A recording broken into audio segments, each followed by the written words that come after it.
এবার বাংলাদেশ সিরিয়ার পর ভারতের প্রধানমন্ত্রী নরেন্দ্র মোদীর কাউন্টডাউন শুরু। মোদী প্রশাসনের উপর ফুঁসে ফেপে উঠেছে খোদ ভারতীয়রা। মোদী হটাও দেশ বাঁচাও স্লোগানে মুখর ভারতের দিল্লি।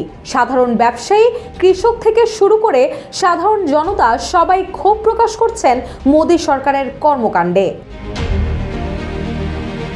বিশ্ববাজারে যেখানে সকল দেশের মধ্যে আন্তঃসম্পর্ক নির্ভর করে বাণিজ্যের মাপকাঠির ওপর, ঠিক তখনই মোদী প্রশাসনের ভুলে ভারত হারাতে বসেছে তাদের সবথেকে বড় আন্তর্জাতিক বাণিজ্য বাজার। ভারতের দ্বিতীয় রপ্তানিকারী দেশ হিসেবে বাংলাদেশ থেকে ভারতের সর্বোচ্চ রেমিটেন্স আসতো, যার পরিমাণ $16 বিলিয়ন, যা ভারতের গড় আয়ের একটা বড় অংশ। তাই নেটিজেনদের কেউ কেউ বলছে বাংলাদেশের সঙ্গে শত্রুতা বাড়িয়ে ভারতের কোনো লাভ নেই, বরং ক্ষতিই বেশি।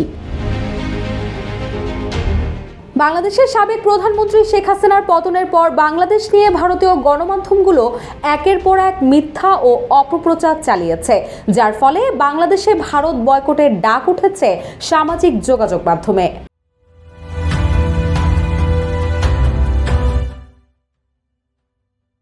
ভারত হটাও ভারতের পণ্য বর্জন আন্দোলন বাংলাদেশে এখন তুঙ্গে।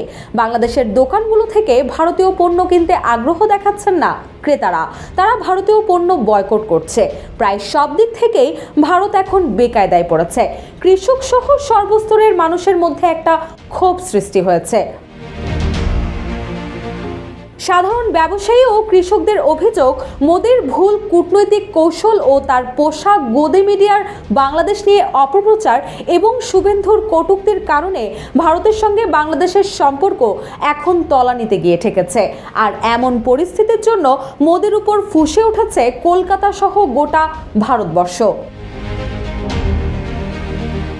আসন্ন নির্বাচনে মোদীর ভরাডুবি চাইছে খোদ ভারতীয়রা। দল মত নির্বিশেষে সর্বস্তরের মানুষ মোদী সরকারের পতন চায়। মোদী প্রশাসনের যেন কবর রচিত হোক, এমন প্রত্যাশাই ব্যবসায়ীদের। তারা যেন তাদের পেটের তাগিদে চলা ব্যবসা ঠিকমতো চালাতে পারে, তাই নতুন প্রশাসন প্রত্যাশা করছে। সম্প্রতি এক সাংবাদিক সম্মেলনে রাজ্যের প্রাক্তন মন্ত্রী পূর্ণেন্দু বসু বলেন, আমরা চাই দেশে গণতন্ত্র বেঁচে থাকুক, তাই নরেন্দ্র মোদীকে প্রধানমন্ত্রীর পদ থেকে সরাতে হবে। এরই মধ্যে আসন্ন নির্বাচনকে কেন্দ্র করে মোদী হটাও দেশ বাঁচাও স্লোগান দিয়ে রাস্তায় নেমেছে ভারতীয়রা।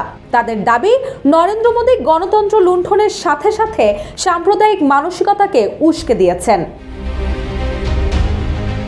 এদিকে পিডিএস নেতা সমীর পুততুণ্ড বলেন, ফ্যাসিস্ট বিজেপি সরকারকে আমরা সরাতে চাই। এ সময় পরিচালক হরনাথ চক্রবর্তীও সেখানে উপস্থিত ছিলেন। তিনি বলেন, উন্নয়ন আটকাতে গরিব কৃষক শ্রমিকদের পেটে মারার যে কাজ করছে মোদী সরকার, তার নিন্দা জানাই। তিনি আরো বলেন, সাংবাদিকদের উপর অত্যাচার করছে, তারও নিন্দা জানাই।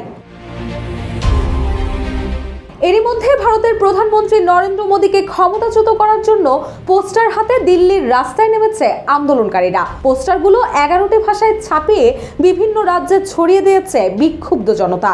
এমন পরিস্থিতিতে বিভিন্ন মহলের আশঙ্কা, অতি দ্রুতই সাম্প্রদায়িক ও ফ্যাসিস্ট মোদীর পতন সুনিশ্চিত। রুশা সুর, জয় জয় দিন।